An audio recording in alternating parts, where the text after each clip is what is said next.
د افغانستان د اوسپنې ویلې کولو فابریکاتو اتحادیې مسؤلینو په خوست ولایت کې د ملي سټیل فابریکې د نمائندګۍ پرانیستي مراسمو کې وویل چې د اسلامي امارت له لوري د اوسپنې ویلې کولو په برخه کې د پانګوالو ستونزو حل ته جدي پاملرنه شوې چې ورسره پانګوالو هم خپل فعالیتونو او پانګونې ته زیاتوالی ورکړی دی. فابریکې په افغانستان کې ډېره وده وکړه او تقریبا په همدا 4 کال کې 2000 فابریکې یعنی نوې فابریکې جوړ شو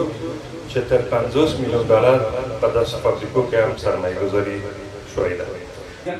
د افغانستان د اوسپنې ویلې کولو فابریکاتو اتحادیې مسؤلینو زیاته کړه په اړونده برخه کې اوس مهال هیواد خودکفا شوی چې همدا مهال په ټول هیواد کې تر 48 پورې فابریکې په یاده برخه کې فعالیت ترسره کوي چې تر 500,000 پورې کارکونکي پکې په مستقیم او غیر مستقیم ډول پر کارونو بوخت دي. سیخګل، ګادر، انګلارن، جایرن، چینل خپل دننه په افغانستان کې تولیدېږي او په داسې سکتور کې 800 میلیون ډالر سرمایه گذاري شوې ده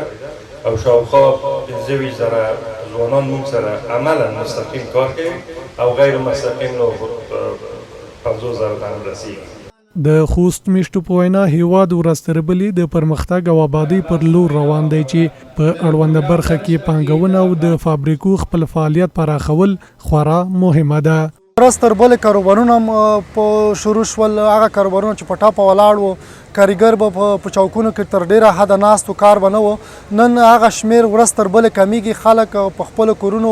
ځمکو او مارکیټونو باندې پیل وکړو ترڅو خلکو ته هم د کار زمینه برابره شي. همدارنګه خوست میشتو له نورو پانګوالو هم غوښتنه وکړه چې هیواد کې پانګونې ته لا زیاته پاملرنه ترسره کړي چې هیواد ورسره په بیلابیلو برخو کې خودکفا شي.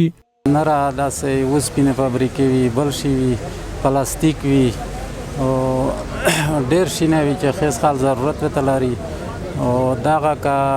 چېرته څیک ورته وسي وي یا نخلوصي کې خیز خال کې ته ډېره پیدا وي.